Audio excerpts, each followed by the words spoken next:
In the spring of 2021, the Friends of the Shiawassee River surveyed Shiawassee County area residents about the changes that they've seen in the river over time. Of the 438 total survey respondents, 78 people identified within the agricultural sector.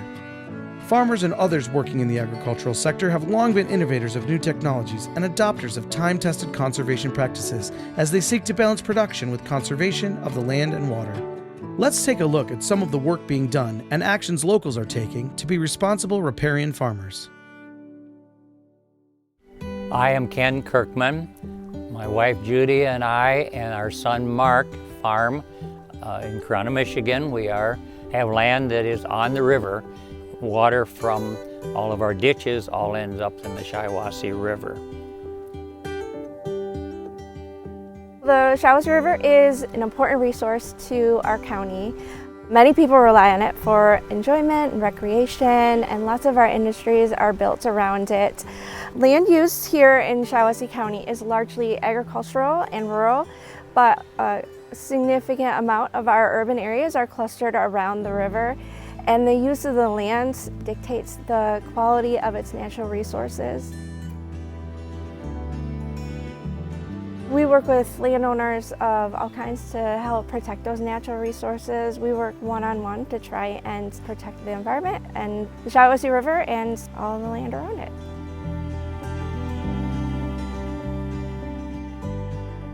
As a farmer, we are very concerned about erosion and runoff that goes into the river. Back when I was young and first started farming, we didn't know that it was a problem. And since then, as the knowledge has grown, we have realized that the runoff of farm pesticides and fertilizers harms the river, harms the environment, harms all the people around it. So we have been very conscious. On our farm, we have not tilled our ground for 30 years. When you till the ground, they disturb the soil and it's loose and fluffy on the top. So when it rains, some will soak in, but the excess runs to whatever drainage system you have. And in our case, it's the Shiawassee River. Now, if we are converting from a conventional tillage system to a no-till or even a strip till or reduced till system, you increase the soil's ability to capture and store carbon. All the trash left over from the previous year's, plural, crops are laying on the top of the ground. So when the raindrops come pounding down, they don't hit the dirt.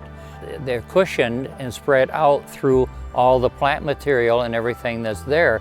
So more of the water is absorbed into the soil and does not go to the river. So at the Conservation District, we get people interested all the time in how to improve their land with conservation. How we would start is we would do a field visit where we would meet the landowner at their property and look at the natural resources out there, kind of talk about what they see the issues are and what we see as we're walking through the landscape with them. Talk about what their goals are for the property.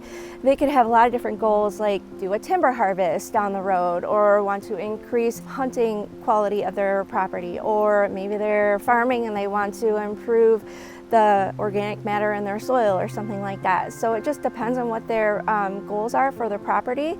So we really do keep that conversation going with the landowner as they tell us what their goals are and what we see the issues are out there. We can make recommendations on different conservation practices, and we roll that all in together into a conservation plan. The plan isn't set in stone. It is a living document, so it is something that changes as the needs of the landowner changes and then the conditions of the land changes as they do improvements with conservation.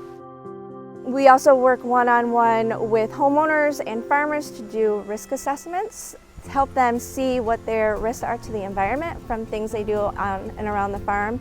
And this kind of gives a baseline of where they are and where they could go with conservation.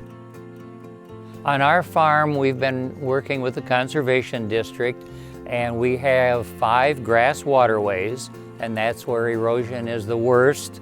And so that is not farmed anymore. It's in permanent vegetation so that the sediment is trapped before it gets into the drains and into the rivers. We've got several filter strips, again, which is permanent vegetation on the ditch banks, so that, again, that water movement is filtered before it gets into the drainage system. Conservation planning is for anybody that has land and is interested in helping to protect it for the future.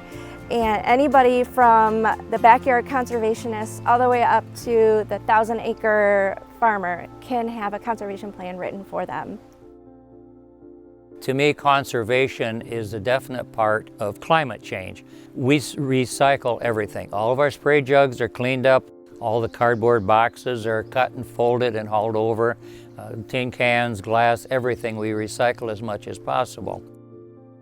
People that own or manage land on the Shiawassee River can start with planting native vegetation and trees on the riverbank to help filter runoff before it gets to the water so that it is cleaner as it enters the water.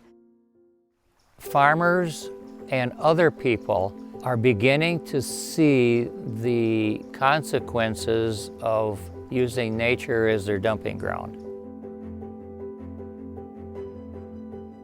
Cleaning up the effects of climate change through less pollutants is fantastic, and new technology is being developed.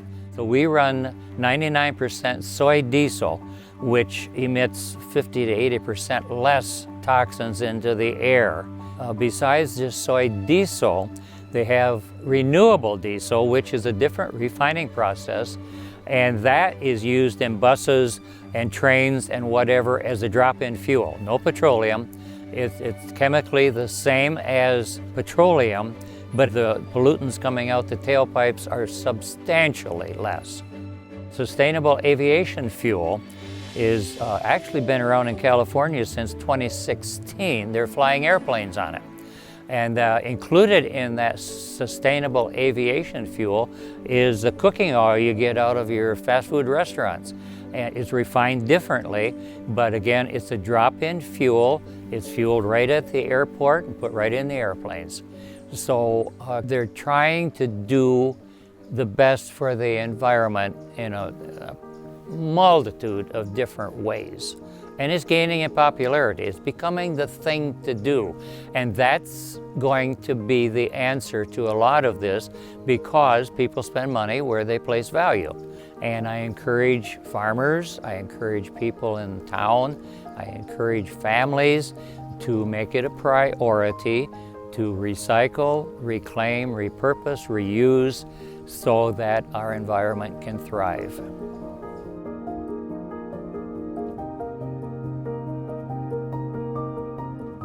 To kind of reflect back on Hugh Hammond Bennett, he was the father of soil conservation.